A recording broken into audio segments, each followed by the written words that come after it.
दोस्तों नमस्कार। मैं हूं राम कुमार राही। आप देख रहे हैं यूट्यूब चैनल सोशल राही। आज मैं उरई शहर में हूं। आज हमारे बीच में माननीय सम्मानीय परम आदरणीय परम श्रद्धेय इंजीनियर भूपेंद्र प्रताप सिंह दोहरे जी हैं। जब मुझे पता चला इनके बारे में कि सर जी ने अपने क्षेत्र में बहुत अच्छा काम किया, आल बिजवाई से बिलोंग करते हैं जो कोठौन क्षेत्र में पड़ता है। जब मुझे पता चला कि सर जी लोगों की मदद बहुत अच्छी तरीके से करते हैं, जैसे गरीब बच्चों की शिक्षा में, गरीब बच्चियों की शादियों में, जहाँ लोगों को ज़रूरत पड़ती है सर जी उस समय उनके पास पहुंच करके मदद करते हैं।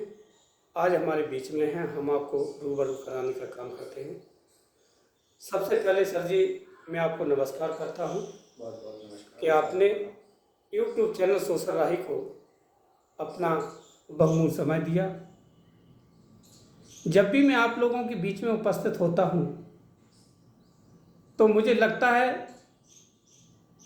कि दर्शकों के माध्यम से हम आपसे ऐसे सवाल करने के लिए तैयार रहता हूं जिनसे मेरे दर्शकों को नई से नई जानकारी मिल सके आपके बारे में, महापुरुषों की विचारधारा के बारे में। तो इन्हीं सवालों को लेकर के हम आपके बीच में उपस्थित हुआ हूं। तो सर सबसे पहले हमारा क्वेश्चन रहता है, बाबा साहब के जो 3 मूल बिंदु हैं, शिक्षित बनो, संगठित रहो, संघर्ष करो, तो शिक्षा के बारे में आप क्या कहेंगे? सर्वप्रथम सोशल राही के माध्यम से आपको और आपके दर्शकों को मैं सादर प्रणाम करता हूँ। आपने अपने जीवन की सभी कामों को छोड़कर आज समाज के विभिन्न लोगों के द्वारा, जो इस समाज में प्रतिष्ठित लोग हैं, उनके द्वारा समाज को जागरूक करने का जो काम कर रहे हैं, उसके लिए मैं आपको कोटि कोटि बधाई देता हूं और आपको भविष्य में शुभकामना देता हूं कि ऐसे ही आप समाज के बीच में अपना काम करते रहें। आपका क्वेश्चन शिक्षा के लिए है। जी। हमारे बाबा साहब डॉक्टर भीमराव अम्बेडकर जी ने ये जो 3 मूल मंत्र दिए थे, शिक्षा वह शेरनी का दूध है जो जितना पिएगा वो दहाड़ेगा। जी। तो आजकल के अपना जो बुंदेलखंड क्षेत्र है जी।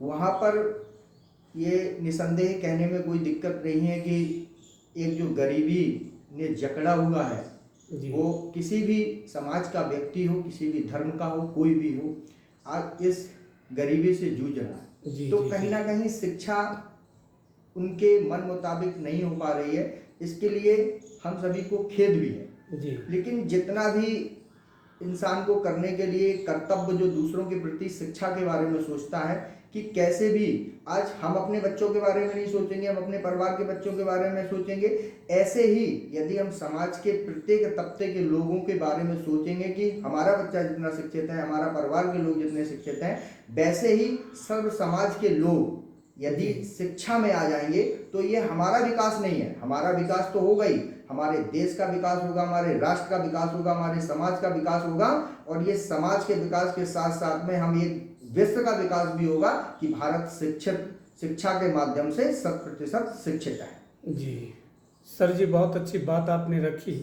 किसी ने कहा है कि वृक्ष कबू नहीं फल बके, नदी न सींचे नीर, परमारथ के कारण सुसाधन धरा शरीर। नदियाँ कलकल की आवाज़ करती हुई बहती हैं, क्या वो स्वयं पानी पी लेती हैं? कभी नहीं पीती हैं, दूसरों को प्रयोग करना पड़ता है। तो उसी उद्देश्य को लेकर के लोग बाग यदि अपने व्यक्तिगत जीवन न जी करके अगर दूसरों के लिए जिएंगे तो वो कहीं ना कहीं परोपकारी में आता है। 100% मैं सहमत हूँ। शिक्षा जैसे कि हमने कहा है कि शिक्षा हम लोग कैसे आगे बढ़ाने का काम करेंगे। हम लोगों का कर्तव्य बनता है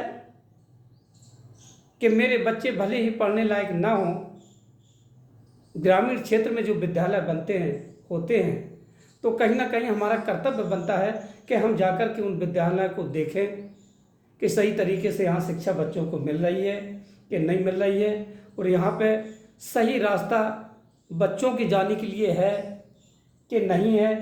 कई विद्यालय मैंने ऐसे देखे हैं कि सामने इतना कीचड़ भरा रहता है कि बच्चों को आने जाने में परेशानी भी पैदा होती है। आप क्या कहेंगे इसके बारे में? मैं इस बात से सहमत हूँ, लेकिन आज जो वर्तमान में भारतीय जनता पार्टी की सरकार है केंद्र और प्रदेश में, आपने देखा होगा विगत सरकारों के अलावा आज ये जो सरकार में विद्यालय में जो परिवर्तन आपने देखे होंगे कि विद्यालयों में आपको समय से विद्यालय खुलेगा और समय से बंद होगा। वो किसी भी ग्रामीण अंचल में भी हो, भले ही मुख्यालय से, जिला मुख्यालय से वो 50 किलोमीटर दूर हो, 60 किलोमीटर दूर हो, लेकिन वहाँ पर अध्यापक उपस्थित है।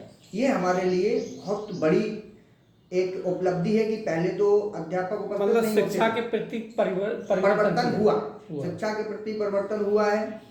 और इसके बाद में अब हम सभी जो सोशल राही के दर्शक हैं, मैं आप सभी से एक आग्रह करना चाहता हूँ कि आप जिस भी गांव में रहते हैं, आप जिस भी जगह रहते हैं, वहां पर कभी भी महीने में, हफ्ते में, 2 महीने में, 3 महीने में कभी भी एक बार अपने प्राइमरी विद्यालय हो या जूनियर विद्यालय हो, जो भी हो, एक बार आप वहां पर जाके देखिए और अपने बच्चों की शिक्षा का मूल्यांकन जिस दिन आप प्रारंभ कर देंगे उस दिन शिक्षा का स्तर एक ऊपर बढ़ेगा। शिक्षा का स्तर, क्योंकि जिस दिन आपने मूल्यांकन कर दिया तो उस विद्यालय में जो भी शिक्षक आते हैं शिक्षा देने के लिए, तो उनके माइंड में एक चीज व्यवस्थित हो जाएगी कि यहाँ पर आने वाला जो गांव के बच्चे जिनको हम शिक्षा दे रहे हैं, इनके माता पिता, इनके अभिभावक आज शिक्षा के प्रति जागरूक हैं, तो हमें बच्चों के साथ में अन्याय नहीं करना चाहिए, उनको पढ़ाना चाहिए। और ये आप देख भी रहे होंगे कुछ सालों में बहुत परिवर्तन शिक्षा के माध्यम से हुआ है। गांव में कोई भी बच्चा जन्म लेने के बाद में भी सर्वप्रथम उसे आंगनवाड़ी में बैठने के माध्यम से भेजा जाता है। आंगनवाड़ी में जैसे ही वो शिक्षित हो जाता है, बैठना सीख जाता है, बोलना सीख जाता है, उसके बाद में वो प्राथमिक विद्यालय में शिक्षा लेने के लिए भेजा जाता है। यानी कि अशिक्षित नाम का शब्द आपको विगत कई सालों से ऐसी एक माननीय योगी जी और मोदी जी की जो विचार है उनका और उनकी एक जी सोच है कि कोई भी व्यक्ति अशिक्षित ना हो भारत राष्ट्र के अंदर। जी, बहुत बढ़िया सर, बहुत बढ़िया, बहुत अच्छा आपने जवाब दिया। अगला क्वेश्चन हमारा है, मैं ज़्यादातर नई जनरेशन में देख रहा हूँ कि मानवता की कमी पाई जा रही है। जैसे कि एक ज़माना वो हुआ करता था जब हमारे बुजुर्ग दादा बाबा कोई अलाव जला लेता था तो उनके पास कम से कम 100 बुजुर्ग इकट्ठे होकर के बैठते थे। वो चीज़ हमें नई जनरेशन में देखने को नहीं मिल रही है। कारण क्या हो सकता है सर? उसका कारण सर्वप्रथम ये कारण हो सकता है कि लोगों ने एक दूसरों का सम्मान मान उस सीमित कर लिया। उसको सीमित मतलब इन द सेंस कहेंगे सिर्फ घर और परिवार जी।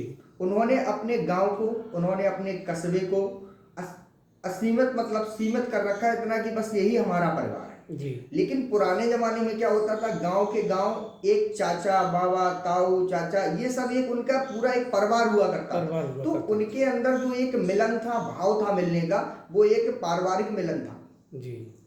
अब वर्तमान में मैं सबके लिए नहीं कह रहा हूँ कि ये सभी लोग ऐसे करते हैं कि सभी लोग करते हैं। बहुत से लोग ऐसे होंगे जो अपने जिनसे कोई खून का रिश्ता ना होने के बावजूद भी वो उनको हृदय से इतने प्रिय हैं कि वो लोगों का सम्मान करते हैं, क्योंकि वो उनके पूर्वजों के संस्कार हैं जी जी जी जी। संस्कारों पर भी निर्भर करता है कि लोग जो युवा पीढ़ी के लोग हैं, बहुत सही है, क्योंकि आजकल के समय में लोगों के पास में समय का अभाव है जी। समय का अभाव लोगों के पास है क्योंकि लोग आगे बढ़ रहे हैं, अपने भविष्य की चिंता में लगे हुए हैं। कोई पढ़ रहा है, कोई अपना काम धंधा कर रहा है, बिजनेस देख रहा है, सभी लोग हैं, उनके लिए वो सभी को शुभकामनाएं। लेकिन सिर्फ मैं एक छोटा सा आग्रह करना चाहता हूं कि आपके परिवार में एक जो 80 वर्ष की आयु पार कर चुके ऐसे दादाजी हैं, दादी हैं और परिवार के सभी लोग हैं, आप अपने जीवन की सभी व्यवस्थाएं रखिए, कोई मतलब नहीं किसी को, लेकिन एक बार अपने परिवार के साथ दिन में, मेरा ही क्या, आप सभी सोशल राही के दर्शकों से एक विनम्र आग्रह है कि यदि आप अपने मूल से जुड़े रहेंगे तो हमेशा हंसते रहेंगे, खेलते रहेंगे और मुस्कुराते रहेंगे, क्योंकि इस चीज का मैंने अनुभव किया।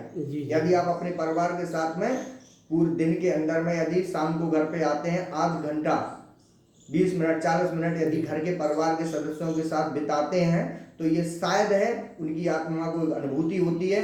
किसी भी तरह किसी भी फील्ड में काम करिए, तो मैं कुछ बताने की आवश्यकता नहीं होगी, वो खुद चर्चा कर लेंगे, कहाँ गए थे बेटा, क्या किया, कैसा किया। तो ये मेरी प्राथमिकता है कि अपने मित्रों को, दोस्तों को, परिवार को, प्रमुखता परिवार के साथ में आपका व्यवस्थित रहे, ऐसी आप सर जी। किसी ने लिखा है कि करो ना काम ऐसे कि किसी का दिल टूट जाए। करो ना काम ऐसा कि किसी का दिल टूट जाए, ठोकर दो ना ऐसे कि जिगर का जाम टूट जाए।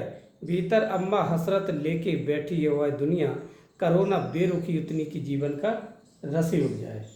सर, आपने बहुमूल्य समय सोशल राही को दिया, इसके लिए मैं आपका बहुत आभार व्यक्त करता हूँ, साथ में आपको नमस्कार करता हूँ।